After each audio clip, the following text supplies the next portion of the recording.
Há pouco nós tivemos uma tentativa de furto de fios de cabos de energia elétrica aqui em Blumenau. Um caco sem vergonha, vem comigo, esse sim é sem vergonha. Volta. Ele estava com uma faquinha furtando um cabinho de energia elétrica, energia da iluminação pública, cabo da iluminação pública. Nesses caras, volta aqui e põe na tela o Estevam Libana. Ô Estevam, esse tipo de gente não leva choque, né? É incrível. Tá mais um que estava passando a mão nos cabos de ponte aqui em Blumenau. É isso? Boa tarde.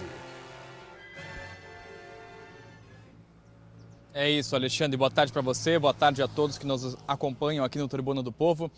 Então, Alexandre, 11h30 da manhã de hoje, um homem estava furtando fiação elétrica da Ponte do Salto, aqui de Blumenau. A gente já passou por alguns momentos em que a ponte de ferro, por exemplo, ficou completamente escura, a ponte dos Arcos também, demorou um tempo para a energia ser restabelecida e acaba deixando a estrutura até muitas vezes à mercê, né, de pessoas que cometem crimes ali no local.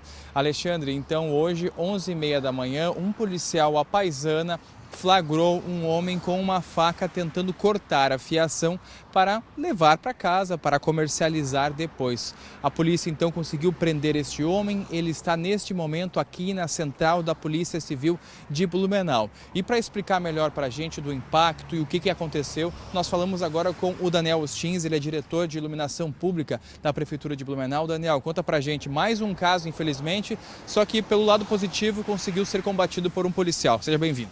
Bom dia, Estevão, Alexandre também, um bom dia, obrigado pela oportunidade da gente estar conversando isso. No início da semana a gente estava lá com o Alexandre na entrevista na rádio, ainda a gente comentou que não tinha mais identificado nenhum furto e hoje um policial passando ali pela Ponte do Salto, identificou dois sujeitos agachados com uma faca pequena e também com um pedaço paralelepípedo para cortar os fios ali e executar o furto do cabeamento da Ponte do Salto. Tá certo. A gente sabe que isso às vezes já é um ato frequente, Daniel. Você sabe se a mesma técnica que utilizavam aqui na Ponte de Ferro, na Ponte dos Arcos, são os mesmos, da mesma forma foi feito esse furto? E qual é o impacto disso para a segurança e também para a iluminação daquela região do bairro Salto? O impacto é imediato, né? Então a Ponte do Salto, a gente já está com a equipe lá da manutenção para verificando o dano, mas se for algo maior, ela vai ficar aí alguns dias sem iluminação, afetando diretamente a nossa comunidade que passa por lá, né? A ocasião que aconteceu aqui, uma faca junto com o paralelepípedo, foi a mesma que a gente encontrou lá na Ponte de Ferro, né? Que era uma barra de ferro que a gente encontrou ali para danificar toda a tubulação e também uma pedra em cima da estrutura da ponte. Então são situações idênticas do furto do cabeamento. Tá certo. Qual é o impacto financeiro disso, Daniel? A gente tem que fazer o levantamento, né? A gente sabe que na Ponte do Ferro e a Ponte dos Arcos teve um impacto muito grande, de lá mais de 100, 150 metros cada ponte. A gente já teve na República Argentina também 2.000 metros do cabeamento furtado. A gente vai ter esses dados hoje, quando a equipe está lá levantando esse dano que foi ocasionado. Sempre sai caro, né? Sempre sai caro, né? Principalmente a comunidade que paga não só o valor, mas a insegurança de estar lá sem a iluminação pública e sem a segurança. Esse que é um problema recorrente. Daniel, obrigado pela participação. Obrigado. Alexandre, passo para você no estúdio. Se você tiver alguma questão, alguma pergunta, posso repassar aqui para o Daniel também. Vou aproveitar o ensejo, daqui a pouco eu vou coloca aquelas fotos lá do poste, aquelas imagens do poste, por gentileza, da Humberto Campos, produção. Eu quero perguntar, gostaria que você fizesse isso por mim, por gentileza, Estevam Libana, o rapaz que dança La Bamba.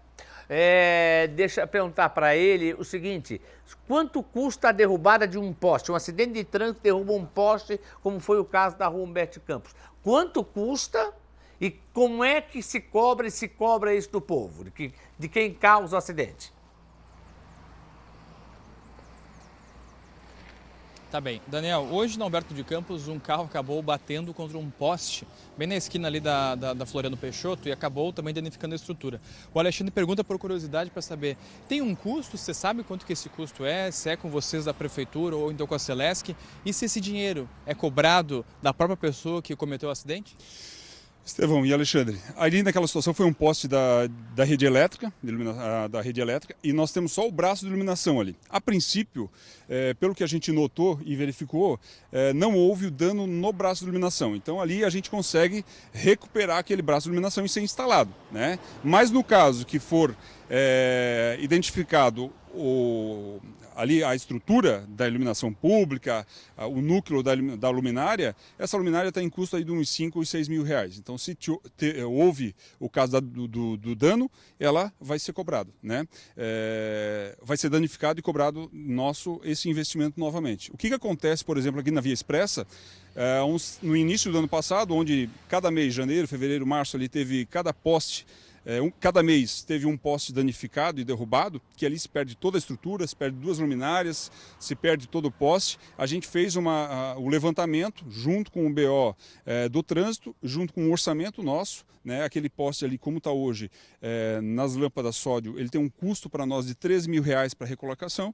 Então a gente encaminha, faz todos os procedimentos e encaminha para a prefeitura para fazer a cobrança.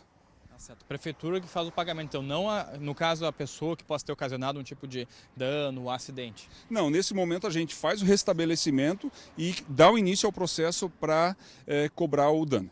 Aí a próxima etapa é com a Prefeitura. Alexandre, essa é a resposta, então, à informação do Daniel Ostins, diretor de iluminação pública aqui de Blumenau. Perfeito. Obrigado, viu, Estevam, pelas informações e nosso entrevistado Daniel também.